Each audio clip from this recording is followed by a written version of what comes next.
Hello everyone, I am Tacit, and today is finally the day, a bit earlier than I was expecting to, but we are finally going to be opening up some shiny keys. So of course this was a new feature that was added in version 7.0, and the main thing that we're actually utilizing for this time around is for the featured troop token. So every single week there will be one troop that has a 20% chance of dropping, whereas the other 80% will just be a mix of all of the current shinies that currently exist within the game.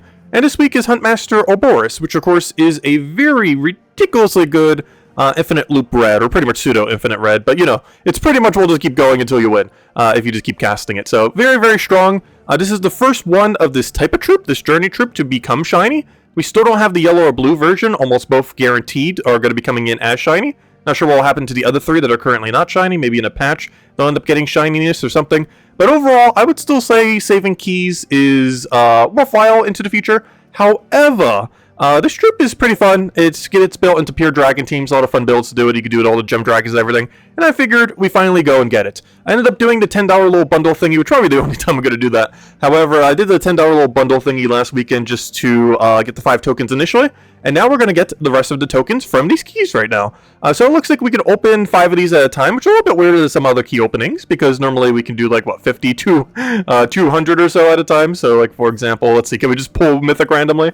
No, but you know, just we could do a huge amount there. But it looks like for shiny keys, we have to open them pretty slowly. So we'll do 5 at a time until we get like really close. I only need 5 more tokens. So we should pretty much be there. It's near a guarantee that we'll get it from this. So we'll see what they come in. What was that? Zuul'goth. We got the Grim. I'm trying to read these very quickly. Well, I guess we can see them at the end. Okay, that's the one we're actually looking for. So we need 4 more. Okay, we need 3 more. So we're doing pretty good on them. Okay, and then we got one for the Berserker. Gosh, I forget some of these were even shiny. So Berserker, yeah, you're not going to be worth shining. You're not going to be worth shining. You are the whole reason we're doing this. And, oh, Zuul'goth would be fun. I would need another 9, though. I believe he gets to create one more wild card, which is kind of cool. He's a really good mana accumulator. Similar to Centurion, I'm not a huge fan of using him, but he's really, really good. But yeah, he gains one more wild card when maxed. Or, you know, well, I say maxed. Level 2 shiny is basically maxed in my eyes. Because that's when they gain the additional benefit, and normally just doing more of whatever they do. In the case of Rubraf, which is the main one we're going for, he creates one more red, which allows him to be used in 3 dragon teams instead of 4, a little bit more conveniently, and makes his infinite loop even more infinite when used in a 4 team of dragons. Whereas this thing ends up creating one more wild card, which, you know, drastically increases the chance of extra turning. So things that have benefits like that are going to be a lot better. Whereas I forget where Berserker's is, but I'm pretty sure he just gains slightly more attack or something. Like, whatever his benefit is, it is very, very small and not really that worthwhile. But anyways, we got 2 of what we're looking for. Let's keep going. We need 3 more. We'll open a 5 here. Should probably start doing them 1 more at a time once we start getting some more. So we need 2 more. Okay, well, that's why. We already have them all. Well, let's stop opening keys. Oh, gosh. We got 3. Wait, what did we get 3 for? Hold on. We got a lucky draw there. Technically, we got 4 of them. Oh, 1 more. We actually get him shiny. No, we didn't get it. Let's see. Which one did we just get it for? Obviously, we got him to level 2, the whole reason why we're doing this. But, yeah, we almost got Drake upgraded. That's kind of funny. Maybe it makes his boost ratio bigger? I haven't actually bothered looking up what all of them are. You have to, there's currently nowhere in game. I hope they change that in 7.1. There's currently nowheres within the game itself to check what the bonus is for them becoming shiny level 2. And hopefully they will change that in the future, as it'd be very convenient to not have to use third-party sources to find out what on earth their boost ratios are. But anyways, we got this guy up, and as you can see right here, I think it just immediately applied the benefit. As we can see, it creates 4 red gems boosted by dragon allies, instead of create 3 red gems boosted by dragon allies. So essentially 1 more red gem every single time. This is pretty relevant for 2 things. One is now his max has gone from 15 to 16, which is pretty nice. Great chance that you'll extra turn compared to that. And one other one that this opens up, particularly for other types. I feel like this is a little bit less relevant for him, though we do use 1/3 team.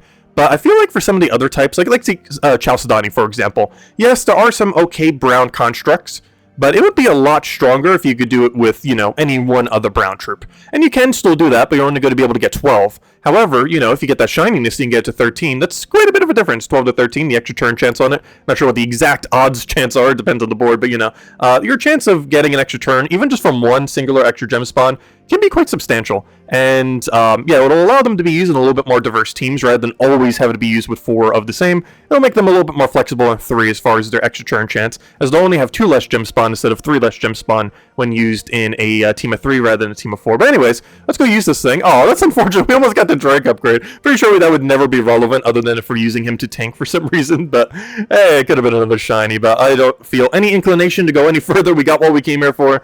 We'll save the other 22 for a later point, probably for the next one of these journey troops, because I'm pretty sure we're going to be getting the yellow and blue one before the end of this year. That hasn't been confirmed yet, I don't believe, but very likely. It's almost guaranteed going to happen, the two that we don't have yet. But anyways, so let's go and use this troop. I was going to go upgrade him, but yeah, we actually don't really need to upgrade him, do we? I guess we'll just mess with this in some place and explore. I don't know, where do we want to go?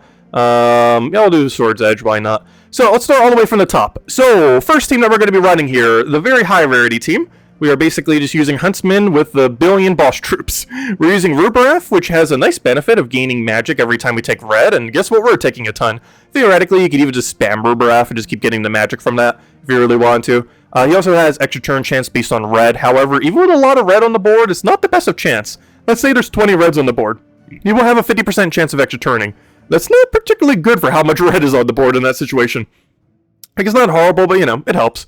Diamantina, this is basically just higher damage. Rubaraf, while its extra turn chance is based on something else, there are probably enough skulls on the board that you're actually going to have a pretty similar extra turn chance from Diamantina compared to Rubaraf due to its one higher boost ratio.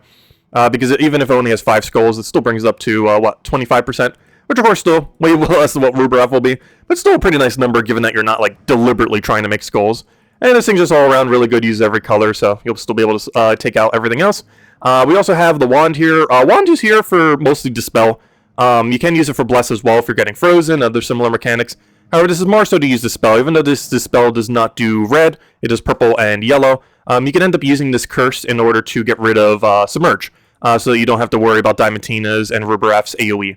So you can end up going down that route in order to deal with that if you want to. As far as the perks, we're running pretty similar on the hero class every single time. We have Banish, but of course if you get stunned you won't be able to Dispel anymore. We're running Firestorm, so if you're using a team that doesn't have Red Storm, but if you're using a Rubaraf you'll have this already. However, if you're using a team that doesn't have a Red Storm, it can just give you Red Storm. This also helps us override Diamantina's Skull Storm, because otherwise it'll create a Skull Storm, but if you put a Firestorm lower down, then it'll still be a Firestorm instead. So we're mostly just using it for Dispel, Firestorm, and of course triple damage burning in some teams. This particular team isn't using it for it, and in a team like this we can actually go to red, because we're using our weapon primarily as our banishment option. Some of the other teams won't be having this, however, you can kind of change it depending on how you need. I'll keep it on banish. But on a team like this, you can end up going for that extra red mana, just so you get a little bit more, just to ensure that you end up getting that slightly higher mana there. But let's go and use this team. So of course, Huntmaster, similar to all the journey troops, basically just loops into itself the second you get it going.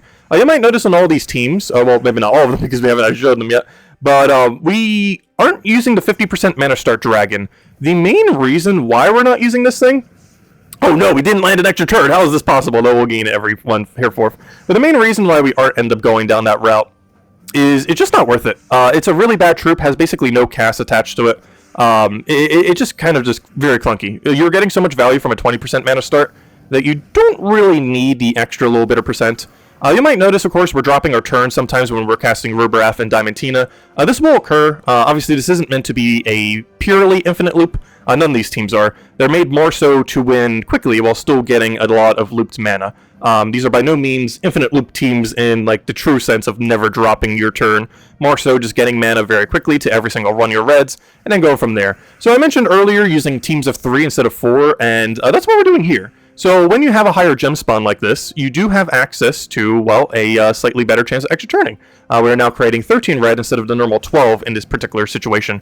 And we're utilizing this mostly just to be able to use something else. In this case, we're using a 3 dragon team with, good old Zuul'goth. Zuul'goth's definitely a troop that needs a lot of red. And that's the whole premise that we're going for here. This also allows us to single target more. Normally with this, you'd want to distribute all your damage and then go for AoEs.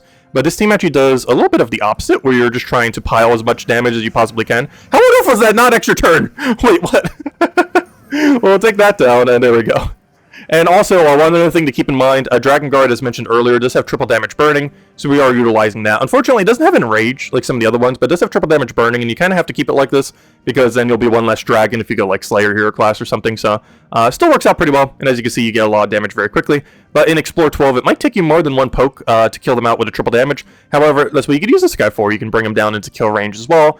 And you still have backup insta-kill and everything else. Plus Shugger, with how many reds are on the board, is basically infinite skull. So many skulls that you end up ultimately getting from that. Not sure how we missed the extra turn there, though.